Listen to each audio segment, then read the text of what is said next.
We're going to start off with the threader earrings. First off, our tools, we have a pencil and a file. For all three earrings, I chose this 20 gauge jewelry wire in silver, but you can choose whichever color you prefer. We will be using the wire cutters, the wire straighteners, and the flat nose pliers. You can use just about any style, but I chose these gemstone chips for the beads. To begin making the earrings, we are going to pull out a length of the wire and smooth it down with the wire straightener. Next, we are going to add the bead onto the wire.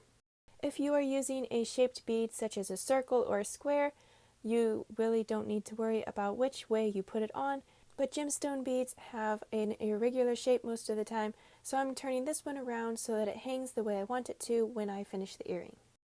With the bead on the wire, I'm going to create a small bend at the very end of the wire, placing it in the tip of the pliers so that it creates as small of a bend as possible. Bringing the wire all the way around, and then we are going to pinch it closed with the pliers so that that wire is flat and pressed against itself. Once we have finished creating this bend, the bead will now stay on the earring. Next, we are going to use the pencil to create the shape of the earring. The length that you make the front of the earring is totally up to you. I made mine about 3/4 to an inch long, and then I marked that spot with my thumb and then wrapped it around the pencil. This is just a regular size pencil, which maybe has a diameter of 1/4 inch, which is just the right size for an earring. Now we are going to create the back of the threader. On this set of earrings here, I made the back to be about level with the front of the earring, but on this pair that I'm making now, I think it will look best if I make it longer, and so I'm going to mark that spot with my fingers and then cut it off with the wire cutters. Now that we have cut the wire to the length we want it, we're going to use the file and smooth down the end. One final step to give these earrings a really nice finished look is to bend the back of the earring, just pressing it on my thumb to give that back side a slight curve and pinching the ends together to give it a subtle bend. We're going to repeat all of these steps to create this second earring.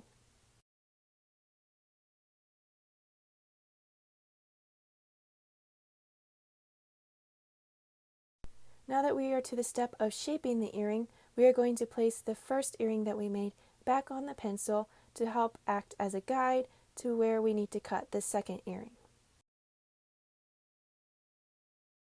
Make sure you are holding that first earring tightly against the pencil so that there is no gap between the wire and the pencil, and then hold the wires flush, place your thumb on both earrings, and wrap the wire around the pencil until it matches the same angle as the first earring, making sure that both fronts of the earrings stay aligned.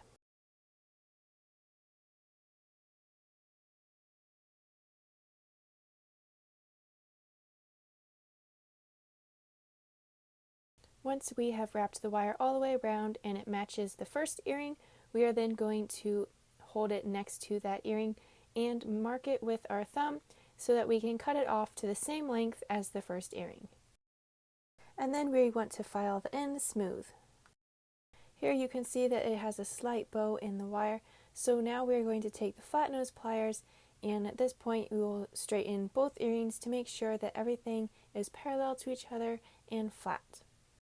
After we make sure that everything else is straight, we're going to go back to the back side of the earring and curve that long end to give it a nice curve towards the front of the earring, and then bending both earrings so that they have the same angle and they are matching.